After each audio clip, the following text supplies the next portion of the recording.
I'm Tim Witherspoon. I'm an elected representative, like the chair of the previous session. I'm wearing my coalition shirt today, but also my all-party tie. And the reason for that is I think there is a cross-party consensus that housing is in need of a bit of a shot in the arm. And we're here to discuss that this afternoon. I feel an ever so slight twinge of embarrassment being hosted by the Wellcome Trust because when I first became a councillor in 1998, my council opposed the Wellcome Trust's proposal for a genome campus in Hinxton.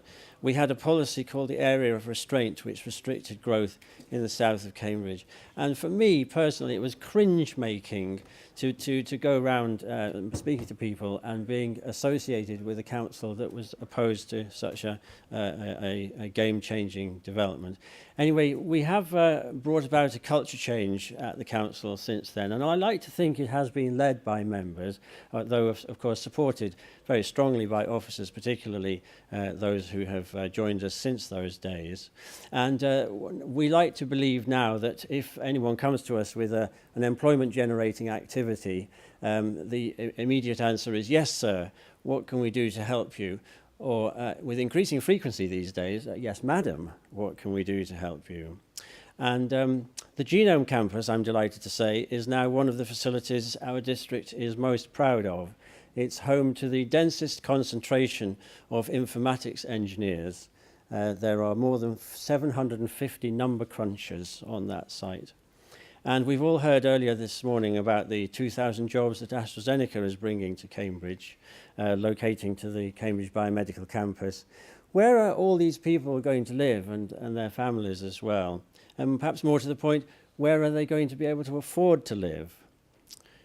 I sometimes risk losing my head with my colleague councillors by saying that my view of what a local planning authority should be about is enabling house builders to bring product to market. And that, of course, these days includes self-build, and we hope to be encouraging plenty of that too. We have 6 speakers today, which means we're all going to have to race through our presentations at great speed. And I've been told to offer them 3.5 minutes each, which that's a little unfair because they were offered 5 minutes to begin with. So I'm going to have to invite them all to accelerate as they go through. If you could just indicate who you are as I call your names, and then we'll call you separately. But we have Andrew Bramage, Nick Rumsey, Michael Johnson, Joe Mills, Mike Lambert and Simon Bedford. So I'd like to call on the first of those to speak. You can stay where you are or you can come up to the left as you wish. So Andrew Bramage, who is the Director of Harlow Enterprise Zone. Thank you. Right, challenge, 3 minutes.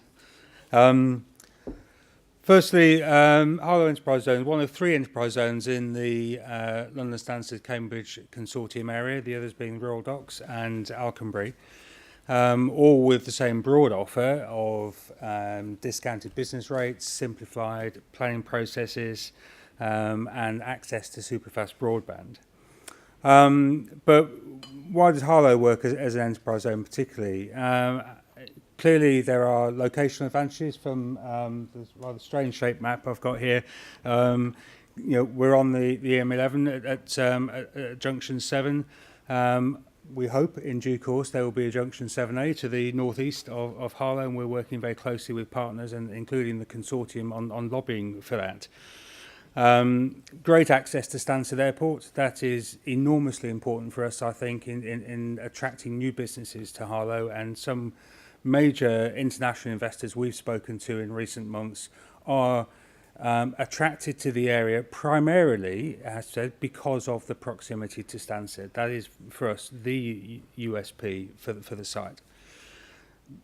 But also we've got the fast train access into London and Cambridge. And last week, actually, we had the local growth minister, Chris Hopkins, out to Harlow, MP from Yorkshire. I don't think he really knew where Harlow was before last Wednesday, but was really quite surprised at how close we were to central London, and was quite staggered when he got off the train how he didn't still have another hour to go.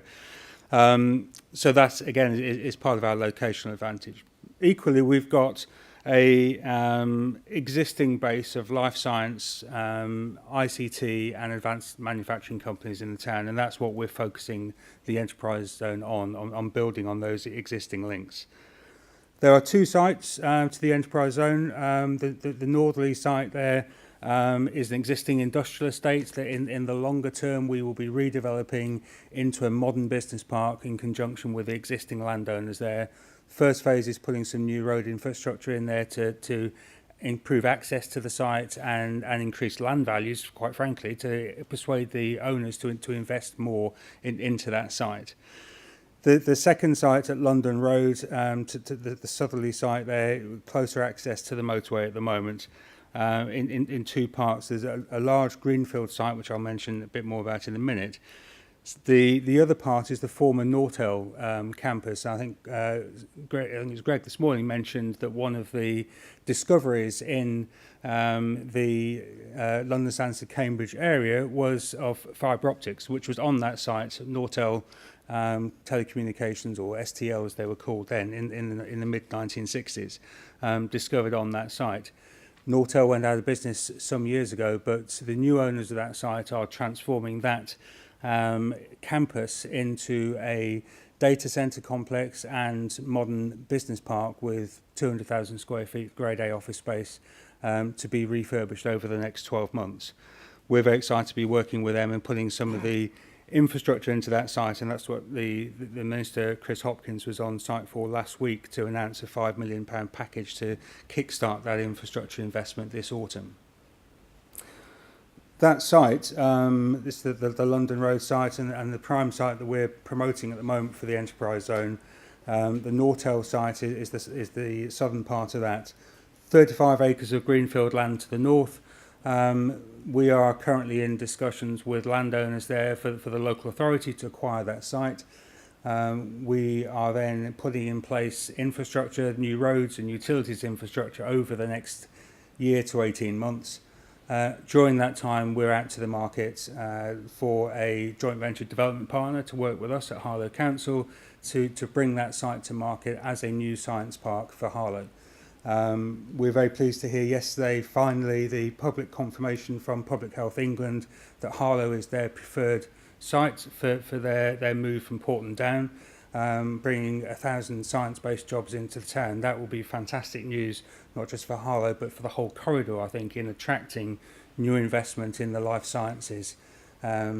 And that still has to go through formal Treasury approval, but that should be confirmed this autumn and will be a major boost to our inward investment activities. So just a quick summary, we would see this as a major development opportunity on the M11 between London and Cambridge, with existing planning consents, with publicly funded infrastructure, so hopefully lots to like. Thank you very much. Next up, we have Nick Rumsey of Haverhill Research Park. Good afternoon.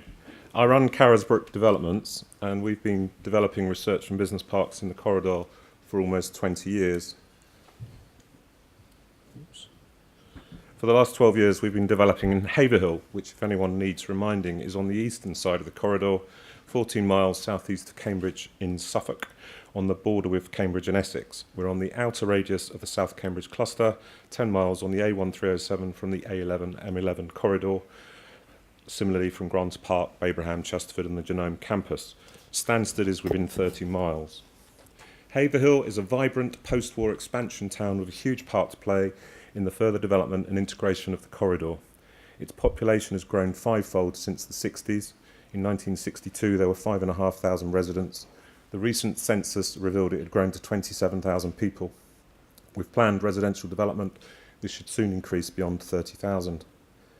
Haverhill is already home to a wide variety of national and international renowned companies. These include Sanofi, IFF, Wisdom Toothbrushes, Stigma Aldridge, Colina, Caro Food Group, and Fig Leaves Lingerie. The announcement by AstraZeneca that it is coming to Cambridge is good news for Haverhill, because we're ready to go with many fully serviced employment sites available to accommodate those support businesses that will undoubtedly accompany them to the region. Currently, a significant proportion of Haverhill residents are commuting to Cambridge or the South Cambridge business parks, whereas they could be working in Haverhill within a best-in-class environment, reducing costs and congestion. All of Haverhill, including our research park, enjoys a Cambridge postcode, CB9. Probably the major USP of the town is that it allows companies to work within close proximity of Cambridge, but at approximately 70% of the Cambridge overhead. For example, whereas in Cambridge, the total property costs of a shell and core laboratory building will probably be between £30 to £37 per square foot. At Haverhill Research Park, it will only be about £22.75. Employment costs are around 13% lower than the national average and 30% lower than Greater London. Residential property costs in Haverhill are already also significantly lower than those locations in the vicinity of the M11. The town recently featured in the Halifax Quality of Life Index as one of the top 10 towns in the country offering the best value for money. Taylor Wimpey thought their 150 residential unit scheme, called the Arboretum, at Haverhill Research Park would take 5 years to sell. 9 months in and over 40 units are sold. I think 3 years is more likely. Only a month ago, St Edmundsbury gave planning approval for a major housing scheme in northwest Haverhill that will provide a further 1,100 dwellings. That's music to the ears of companies looking at whether there's enough housing in the area for their employees. In terms of education, the town has 2 academy schools with growing reputation. One is Ofsted Outstanding and the other very good. During my years of developing in Haverhill, I have been overwhelmed at the can-do mentality of St Edmundsbury Council. Their positive, supportive approach enabled us to unlock the research park, turning it from a concept to a reality. We now have a fully serviced, high-quality, mixed-use development offering a pub, creche, 150 homes, with scope for a hotel and up to 450,000 square feet of office and R&D accommodation open for business. Equally crucial has been the patronage of New Anglia and Greater Cambridge, Greater Peterborough LEPs, whose boundaries uniquely overlap at Haverhill, another USP. They jointly lent us Growing Places money to put our infrastructure in place. We recently obtained planning consent for a new innovation centre, the Epicentre, which will provide a much-needed seedbed space for start-ups, growing businesses, as well as more established companies seeking a satellite in the area. This last Monday, the government announced that via both LEPs, there will be £2 million of grant money towards the construction of this. Thank you. To me, it seems as though the time has come for some of the towns on the fringes of the corridors, such as Haverhill, to shine. We all know that there are currently very few sites available in and around Cambridge, and that Cambridge land costs and residential prices cannot compete with the towns on the edge of the county. Haverhill is already well located, but with these cost differentials, there is a massive logic to upgrading the A1307 to a dual carriageway standard from the A11 to Haverhill. This idea is starting to be taken seriously, with South Cambs and Suffolk County Council commissioning a survey to test the traffic trips. So in our view, the future is looking very rosy for Haverhill within the London, Stansted, Cambridge corridor. It has the housing or provision for it, it has the employment sites, and in the foreseeable future, it could have tremendously improved road communications. We look forward to playing our part. Thank you. Yes, thank you, and I add my 3 cheers to Haverhill as well. So our third speaker is Michael Johnson of Trysail Cheergrey. I wouldn't be standing here if it wasn't for the support and help that I've had from Oxford District Council, Andrew Taylor and his team and the committee, who approved the Trysail scheme, which is phase 1 of our master plan. We're right next to Stansted Airport, so this is positioned as a new centre that we're creating, financial centre. So you can tell we're close to the airport, so right next to Control Tower, great view. So we positioned ourselves to create a new centre. Everybody knows where Stansted Airport is, but no one really knows what Stansted's about, because Stansted is a few miles away. So it didn't exist. So we said, let's create a new centre. And that's what we've started to do. We're unlocking the site now. We've put in our new infrastructure, new road. 2 weeks' time, a new roundabout goes in on the public highway. and Trysail is the first phase, which is 3 towers which are oval shaped. They're interlinked at all levels, so we can actually lease the buildings vertically or horizontally, which I don't think you can get that anywhere else. We've got retail on the ground floor, supermarket, spa, fitness centre, bar, restaurant. There's the entrance, got a car park at the back, and the plan is to create this new destination and centre right next to Stansted Airport. Now, interestingly, we are creating a new market to some extent here.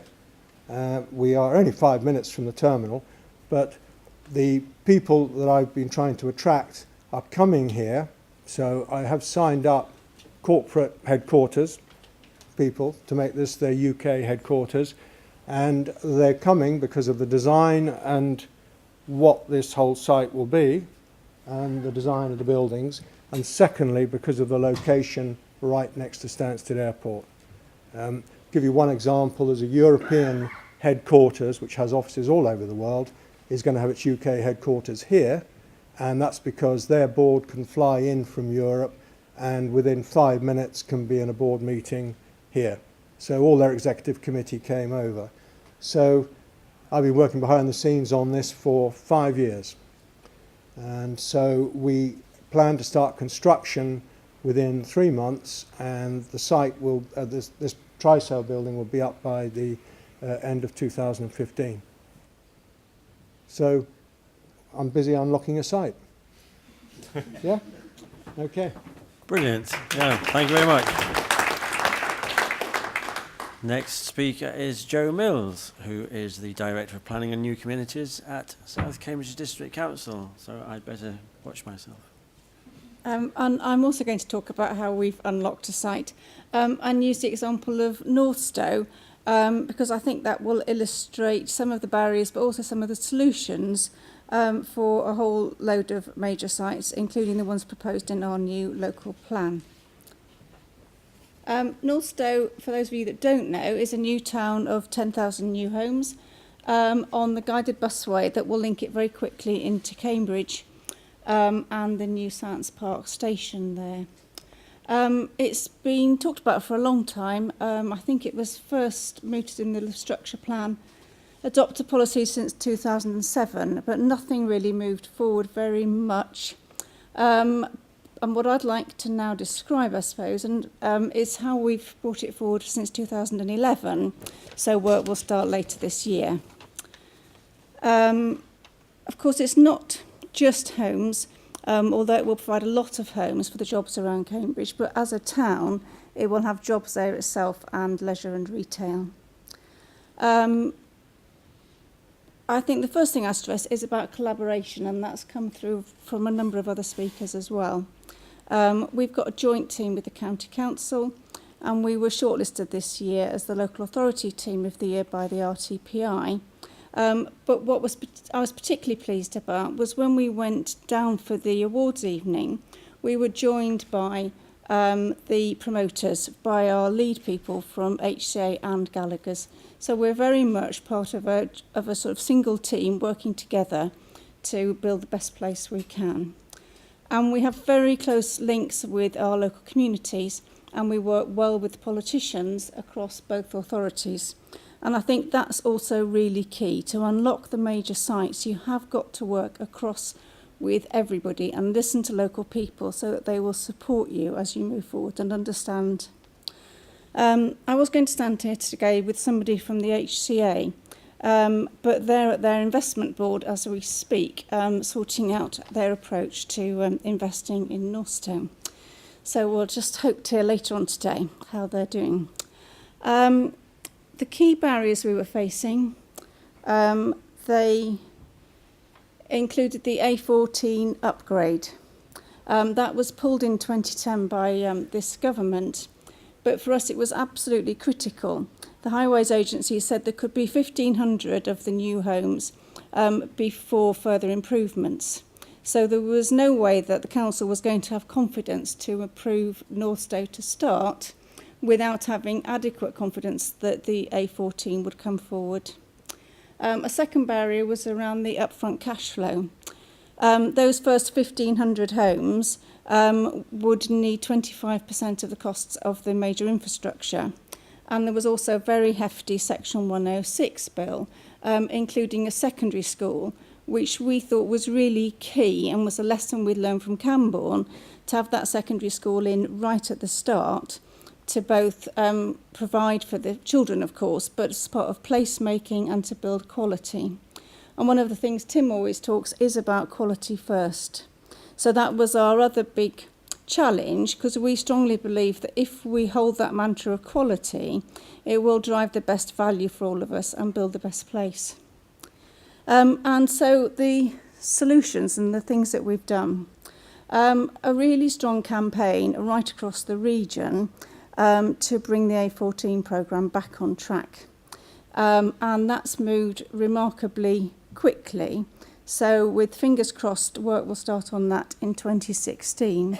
And it has twin-tracked fairly closely, really, our planning committee decisions in order for them to have the confidence to give approval at each stage. We've got, I refer to the secondary school, we've had really clear priorities. So we're clear about what's important to us and that shared vision with all of us working together to achieve things. And then everybody's played their part. We have a small loan from the Lscc Growing Places Fund to help towards some of that infrastructure. The local authorities, both South Cambs and the county, have invested their own money, and central government is supporting Northstowe through the large infrastructure fund.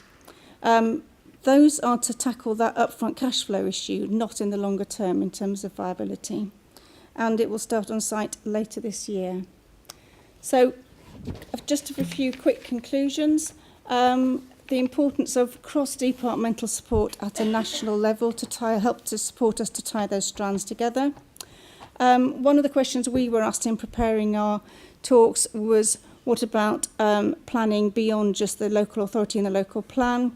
It's good in Cambridgeshire that we've got the Joint Strategic Planning Unit, but a formal framework and some might be even better. Tim talked about self-build and custom build. We think that affordable housing has to go wider than just the normal definition, but we've set up our own housing company to look at private rented, new forms of key worker and custom build, that kind of flexibility of choice for people about what type of home they want to live in. And city deal has been really important for us. So that local sense of strengthening us to work together with our neighbouring authorities will be important as we bring other new settlements forward. And we've still got one challenge that I can't confidently say we've solved yet, but we're very determined to, which is about a rounded economic strategy. So we bring forward the shops at the same time as the homes and the jobs. That's, I don't know what time that took, but hopefully it's on course. That was great. Thank you very much. Next speaker is Mike Lambert, Planning Director for Countryside Properties. Thanks, Tim. I think the 3 minutes is under pressure, don't you? Yeah, definitely. I think we've filibustered our way out of having to take any questions with a bit of luck.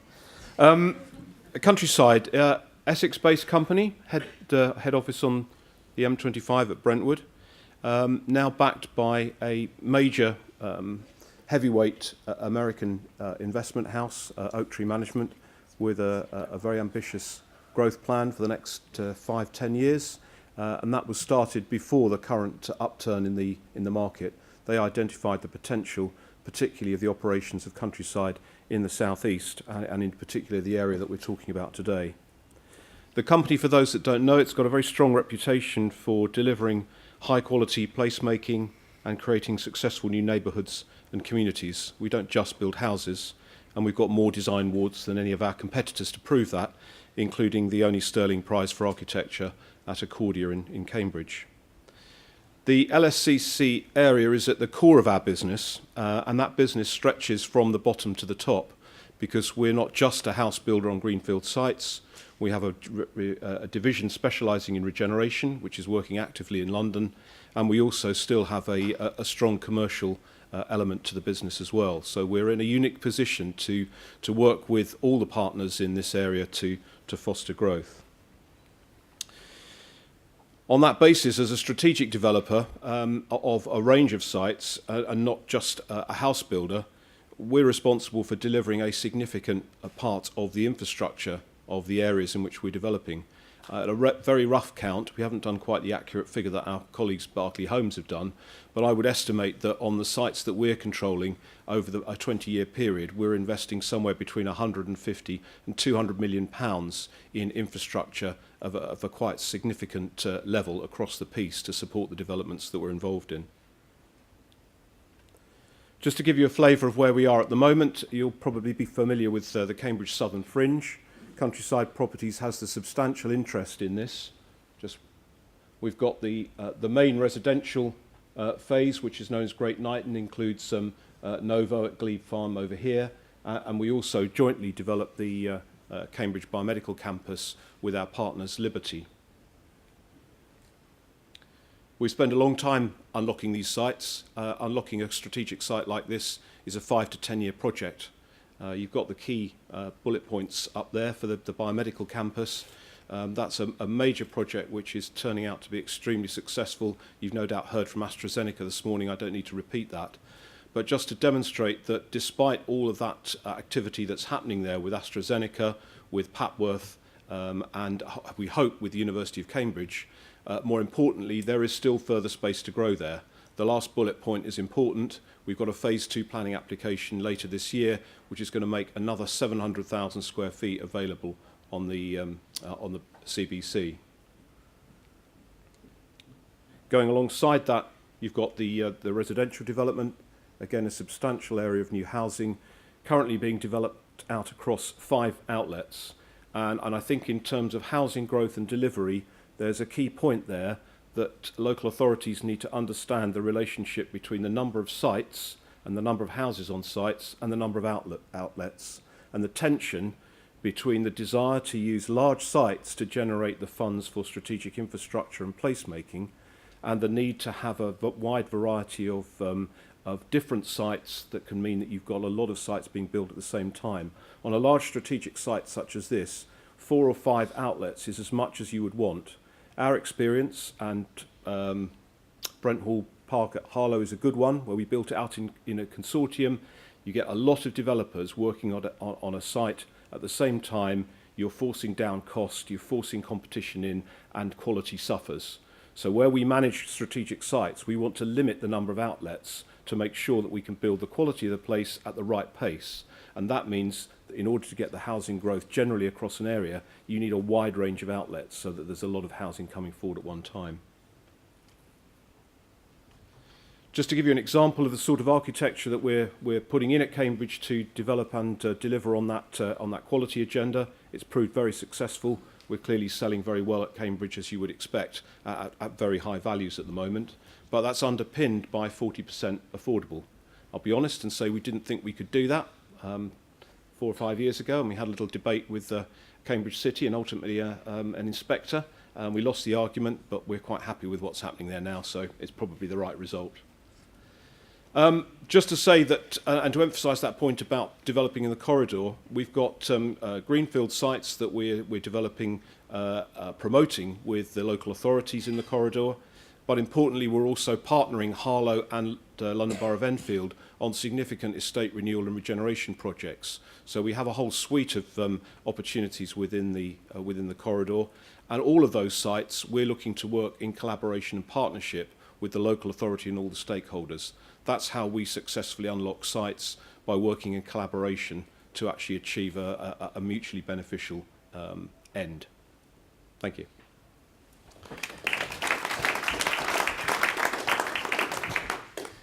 Yes, thank you very much. I actually attended every day of the public inquiry in 2009 on the 40% affordable housing on Clay Farm, Glebe Farm, and I took notes of everything that everyone said, and it was a fascinating exchange of views, and but we have all lived to see another day, and all getting on fine. So the final speaker is Simon Bedford, and he is a partner at Deloitte. And thank you very much, and I know I'm the last person, so I'll try my best to be brief. Thank you. And I deliberately left myself with a bit of an open brief for what I was going to say this afternoon, because I wasn't too sure actually what I was going to say. The thing I thought I wouldn't do was make an advert for Deloitte, but having heard quite a lot of adverts from other colleagues here, which is no bad thing, I thought, well, why not? No, I won't do that. What I will do is just say, I think, 5 things that we're doing in this corridor that I think gives you an illustration of some of the challenges that you've got and some of the opportunities that I think are available as well. As a business, we advise clients on where to locate. So big business, and we have a lot of big business clients, we will be advising them day in, day out on where they should place their premises, their locations, and where they should do business from. And it seems to me that perhaps we could leverage more of that communication that we have with those clients in this particular geography. I'm not sure how much work we're doing there. I think we could do more. For example, Manchester Airport Groups is one of our major clients. We have been involved, or are involved, in a whole range of different projects across the area. We do local infrastructure fund assessments. We've done one in Harlow.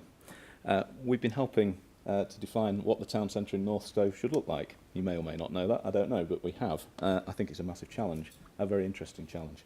Really enjoyed trying to work out how to deliver a new town that will really stand the test of time.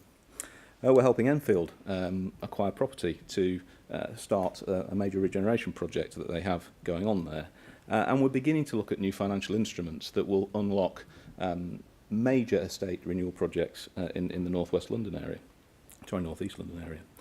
And to me, that gives you an illustration of what this corridor is about. It is incredibly diverse. It has a huge number of different challenges, not just infrastructure, which I know you talk about quite a lot. But in a way, I think to a degree, there is a need perhaps for a little more coherence around the offer that is presented here. It is so diverse that actually you could get quite confused working out just how it all comes together. And having listened to colleagues and also some of the other presentations today, it seems to me that a more unified market message to the outside world may help you a little more in unlocking some of these major sites that you have up and down the corridor. So a few comments and observations. Thanks. Very helpful. Thank you. Right. Clock says 6 minutes to 3. We'll take 1 or 2 questions. Anyone keen to ask a question? You can't all be silent on this. Yes, good. Lee, well done over there. Lead off.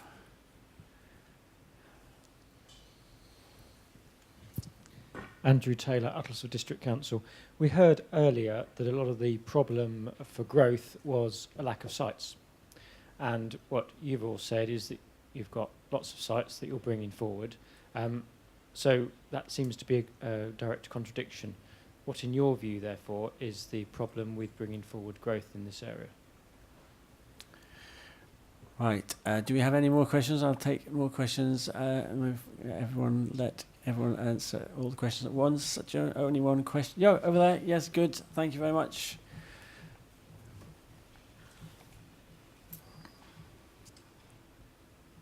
Good afternoon. I'm Richard Coke from Coke Gearing, and we are development consultants based at Stansted. We act for MAG and for Cheergrey on Trysail Towers, amongst others. In fact, I think we even sold the site to Carrisbrook in Haverhill. But the question is really about the general concept of development and infrastructure and what the balance of funding should be between private and public sector. It seems to me very obvious that development should pay for themselves, but the general question is, have we gone too far in terms of Section 106 and infrastructure and SIL and so on, to actually increase the burden or put too much of a burden on site-specific costs, and is that not proving constraint towards development coming forward? Yes, thank you for that question. I was going to ask actually myself is whether the classical affordable housing model is in fact bust if in Cambridge the ratio of lowest quartile earnings to lowest quartile house prices is 14, something isn't quite working.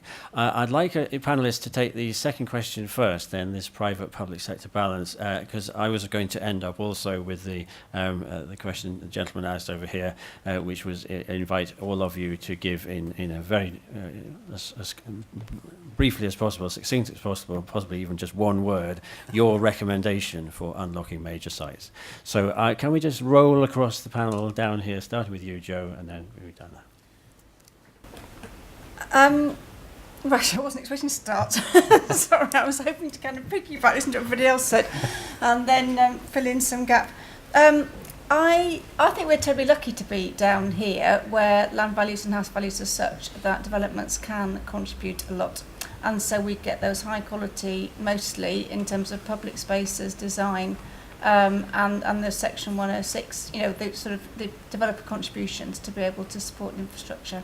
So I do think we're very lucky compared to other parts of the country. I think we're all getting much better understanding in terms of viability, where that fits, and I think the examples we've given about that bringing together public and private in order to accelerate delivery. And we're looking forward to exploring that a bit more in a few weeks when we have a session with the major house builders to say, what can we do as a local authority to really help you to bring things forward more quickly? How can we help? So I think the answer for me is around that, listening to each other and working together to come up with the best solutions possible. And that's probably partly there about unlocking the sites as well, is that joined up approach at all levels to say, if we're important, if we're serious as an area and as a country about doing it, then all the different sectors need to come together to explore that. But it's difficult. We've got the clusters are very tight in terms of where people, we've talked about this morning about people wanting to make sure they can liaise really easily on a personal level. And so we do have a challenge about drawing some of those businesses out into our new settlements so they're not just dormitory towns. And if we've got any answers to that, that's what we're still exploring. Great. I think it's got to be a public-private sector partnership on the delivery of infrastructure. I think things like the city deal that Cambridge has put together so effectively are really, really important. Despite our little local difficulty at Great Knighton, you've actually got a very good example there of where public funds were used to allow us to put infrastructure in early in return for a repayment system, because viability is not just about absolute viability, it's about cash flow, obviously, and that's key. So even if we can afford it in absolute terms, there's an issue about when you can afford it. There is ultimately an issue about how much the land value can be squeezed to accommodate infrastructure requirements, and clearly in a rising market it's less of a problem.